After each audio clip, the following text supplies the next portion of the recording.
The day it happened, no one believed it at first.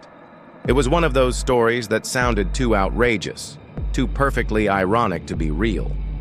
A white patrol officer, long known around the precinct for his aggressive traffic stops, pulled over a black man in a high-end, matte black Bentley parked near the city's financial district. The time was just after 6 a.m., the early sunlight bouncing off the luxury car's custom chrome trim. The city hadn't even fully woken up yet. But that morning, everything about the stop would unravel into something so wild it forced the entire department to reevaluate how far they'd fallen. Because by the end of that stop, that cop would realize he hadn't just pulled over any black man, he'd pulled over his new boss, and the fallout had only just begun. Officer Mitchell Stone was already irritated before he saw the car. His usual coffee shop had been closed for renovations. He'd argued with his wife over breakfast, and the precinct had dumped another stack of unfinished reports onto his desk. So when he spotted a Bentley Continental GT idling just past a red zone, something inside him clicked into place. His training didn't say profiling, but his instincts whispered the same thing they always had. Expensive car, wrong part of town, black driver, something's not adding up. So he whipped his cruiser around, hit the lights, and pulled up behind the Bentley without hesitation. The driver was calm. Too calm. That was the first thing that bugged Stone. He expected nerves, confusion, maybe even panic. But the man behind the wheel, a tall, sharply dressed black man in a navy blue suit and silver cufflinks, didn't flinch. He simply lowered his window, offered a tight smile, and handed over his license and registration without a word. His ID read Julian Cross. Stone squinted at it, trying to place the name. It rang a bell, but not enough to stop him from continuing with his usual routine. Stone called it in, ran the plates, then made a slow circle around the car. No expired tags, no broken lights, no smell of alcohol, nothing illegal in plain sight. Still, he asked the man to step out. "Just a routine check, sir," he said, though his tone was clipped. Julian didn't argue. He exited slowly, calmly, as if he'd done this before. Too many times. He even placed his hands on the roof of the car before Stone asked. There was a weight in the air that even Stone could feel now, like the moment before thunder. Something wasn't right. When backup arrived, Officer Bradley, younger, nervous, always trying too hard, he immediately stepped aside after glancing at Julian. "Wait," Bradley said quietly. "You don't know who that is?" But Stone waved him off. "Driver fits a profile. Suspicious behavior, just running procedure." Bradley didn't argue, but his hands were twitching, and the way he kept glancing at Julian almost apologetically started to get under Stone's skin. Then the dispatch radio crackled. "Unit 402, confirm status of stop. Vehicle belongs to... Wait, hold for confirmation." A pause. Then, "Correction. Vehicle registered to Julian Cross. Deputy Commissioner Julian Cross. Stand by for direct contact from Central Command." Stone's blood ran cold. "Deputy Commissioner?" Stone turned toward Julian, who hadn't moved an inch. His calm had transformed into something heavier now. Not smugness, not anger. Just an unshakable, resigned disappointment.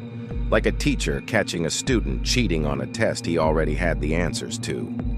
"You done?" Julian asked. His voice was smooth, quiet. No shouting, no threats. Just steel behind every word. Stone didn't know what to say. His mouth opened, then closed. Every justification, every weak excuse died in his throat. Julian took a slow step forward. "I'm expected at City Hall in 10 minutes, but I'd love to hear your reason for pulling me over, just so I can include it in the internal report." Bradley took a full step back, almost tripping over his own boots. Stone swallowed hard. The car was in a red zone. I thought..." "You thought what?" "That someone like me doesn't belong in a car like this?" Stone didn't answer. Julian stepped closer, not threatening, just towering. "What precinct are you out of?" "Fifth," Stone muttered, barely audible. Julian gave a short nod. "That's interesting, because as of this week I oversee internal affairs for your district, which means your name is going to come across my desk very soon." Stone's heart thudded in his chest like a drum. He looked over at Bradley, hoping for backup, but the younger officer was already stepping away, radioing something into his shoulder mic with panicked urgency. And just when Stone thought it couldn't get worse, Julian leaned in and whispered, "This isn't the first time you've done this, but it might be the last." Then he got back into his Bentley, started the engine, and pulled away without another word, leaving Officer Mitchell Stone frozen, heart pounding, face burning, as the weight of what just happened began to truly sink in. Back at the precinct, things moved fast. Word of the stop had already reached the chief before Stone returned. Rumors spread like wildfire. Some said Julian Cross had requested Stone's body cam footage personally. Others said there was already a meeting scheduled with IA. But the most chilling rumor came from the break room, where Officer Diaz claimed she saw a file on the captain's desk marked Disciplinary Review, Officer M. Stone. Still, it wasn't over. Not yet. That night, Stone couldn't sleep. He kept replaying the stop in his head, the look in Julian's eyes, the exact moment when he realized he'd crossed a line he couldn't uncross. But what really haunted him was what Julian hadn't said. There was no yelling, no threat of lawsuits, no mention of news outlets or civil rights groups, just a quiet, surgical acknowledgement of power, and that was worse. 3 days later, Stone was called into the captain's office. It wasn't just the captain waiting for him. Julian Cross was there too. He wasn't in a suit this time. He wore a black tactical jacket, sleeves rolled to the forearms, exposing a scar on one wrist and a watch that looked military grade. He stood by the window, hands behind his back, looking out at the city. "Officer Stone," the captain said, his tone unreadable, "have a seat." Stone sat. Julian turned around. "Let me ask you something," he said. "If you hadn't recognized me that day, what would have happened? A ticket? A search? Would you have cuffed me on the sidewalk just to flex?" Stone didn't answer. Julian continued. "I don't care that you didn't recognize me. What I care about is that your first assumption was criminality, not curiosity, not concern. You saw my skin before you saw my badge." Silence. Then the captain slid a folder across the desk. "Internal Affairs will be conducting a full review. In the meantime, you're on unpaid suspension." Stone's ears rang. His vision blurred for a second. "Wait, suspension? But there was no arrest, no use of force." "There doesn't have to be," Julian said quietly. "You already confirmed the problem. I'm just making sure the problem doesn't spread." As Stone left the room, he felt the eyes of every officer in the hall on him. Whispers followed, some sympathetic, some gleeful, all damning. But that wasn't the end. That night, something strange happened. Stone's front porch light flickered out. Then came a knock at the door. When he opened it, no one was there, just a manila envelope on the step. Inside were printed screenshots, emails, texts, old body cam review logs, and a post-it note with a single line. "This goes deeper than you think. Watch your back." Stone froze, because one of the emails in the stack wasn't about him. It was about someone else, someone inside the department, someone close to Julian. And if what the message implied was true, then Stone wasn't the only one being watched. He might not even be the target anymore. For 2 full nights, Officer Mitchell Stone barely slept. The manila envelope hadn't just shaken him, it had shattered everything he thought he knew about how the department worked. The files inside weren't rumors or hearsay. They were official, internal memos with timestamps, detailed assessments from disciplinary committees, annotated video logs from body cams he didn't know were still under review. And one name kept coming up over and over again in those documents: Captain Delaney. Not Julian Cross, not even Stone himself. But Delaney, the man who had called Stone into the office days earlier and barely looked him in the eye while Julian ran the show. It didn't make sense. Delaney had always played things safe, bland even, the kind of guy who'd quietly climb the ladder by not making waves. But these documents painted a different picture, a man who had buried misconduct cases, silenced complaints, and restructured precinct assignments for reasons that had nothing to do with budget cuts and everything to do with political cover-ups. At the center of one thread was an early retirement deal offered to a former officer after a brutal excessive force incident. The internal recommendation had been to fire him. Delaney overruled it. The officer walked with a pension. The victim left the city. And someone, Julian or someone working under him, had dropped all this at Stone's doorstep like a lit match tossed into a powder keg. By the third day, Stone did something he hadn't done in over 10 years.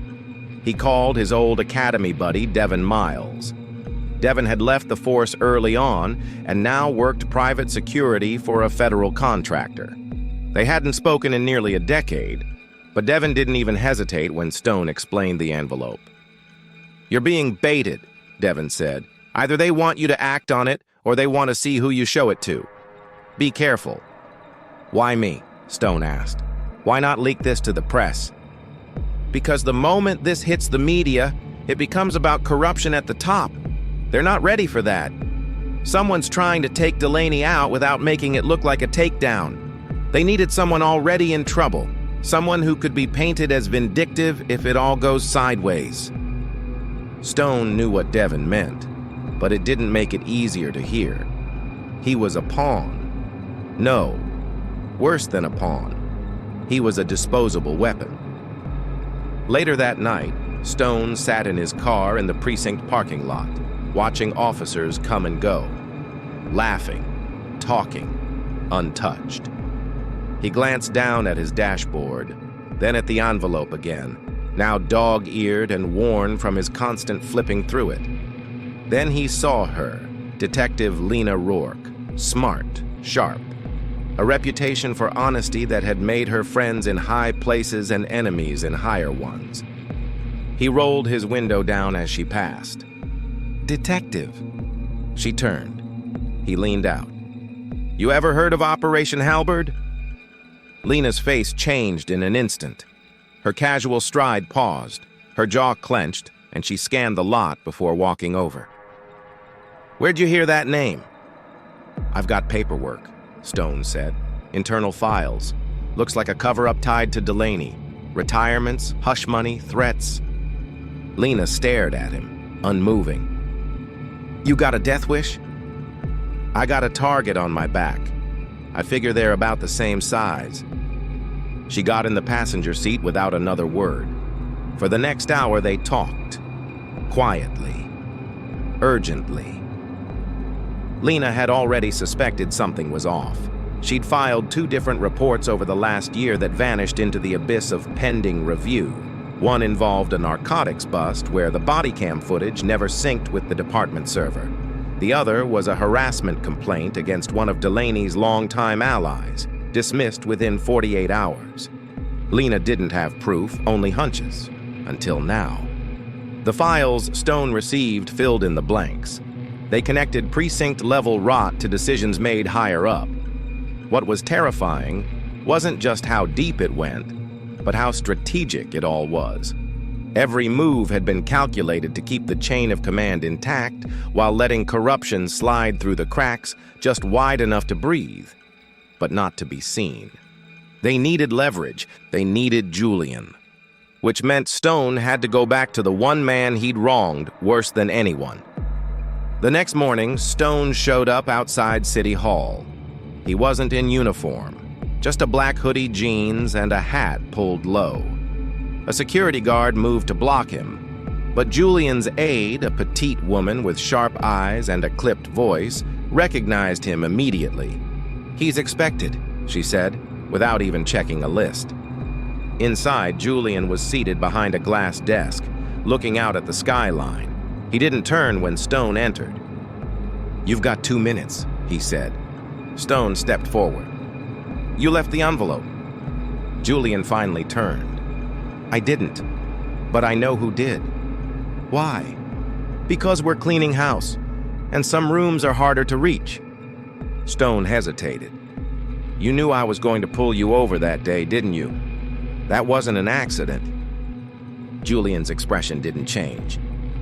It wasn't. That revelation landed harder than Stone expected. He'd thought he was the hunter that morning, not the bait. "So what now?" he asked. "I walk into the fire and hope you catch me on the way down?" "No," Julian said. "You walk in, expose the matchbox, and light it yourself. We'll handle the smoke." Julian handed him a second folder, thicker than the first. This one had video stills, transfer logs, timestamps, and, buried at the bottom, a signed memo from Delaney himself approving the reassignment of an officer who had been under federal investigation. "Take this to Lena," Julian said. "Then both of you take it to the DA's office. There's a sealed indictment waiting. They just needed final confirmation." Stone blinked. "And what happens to me?" Julian looked at him long and hard. "That depends on what you do next." By midnight, Stone and Lena had crossed city lines and entered the DA's office under armed escort. 2 federal observers were already there, seated silently in the corners of the room. The files were laid out, questions asked, testimonies offered. The DA's assistant recorded everything. No one raised their voices. The whole thing had the calm intensity of a courtroom during closing arguments. When it was done, Lena turned to Stone in the hallway. "You know Delaney's not just going to vanish. Even if this gets him indicted, there are people above him." "I know." "And below." Stone nodded. "I know." The fallout was swift. In 48 hours, Delaney was placed on administrative leave. Several of his closest allies were reassigned pending investigation. The press got wind of it, but only fragments. Official statements used terms like misconduct, departmental review, and internal restructuring. But inside the precinct, everyone knew what had really happened. They just didn't know how. Stone didn't return to active duty. He didn't want to, but he didn't leave town either. He moved into a small apartment in the South End and started teaching ethics seminars for new recruits. Julian had made the offer himself. "You've seen both sides," he'd said. "Maybe you can stop the next version of yourself from ever forming." Months passed. Then, one evening, as Stone was locking up the training room, he noticed a dark car idling across the street. Same kind of unmarked SUV the higher-ups used. The windows were tinted, but Stone felt the gaze even without seeing a face. He stood still, waited. The SUV pulled off slowly. No signal, no plates. And on the sidewalk, in the space where the car had just been parked, lay a small white envelope. Stone walked over and picked it up. Inside was a photo, not of Delaney, not of Julian, but of someone new. A man Stone had never seen before, shaking hands with a governor. Behind them stood 2 other men, barely visible. But Stone recognized one of them immediately, Officer Bradley, grinning, and wearing a pin on his lapel that hadn't been there before.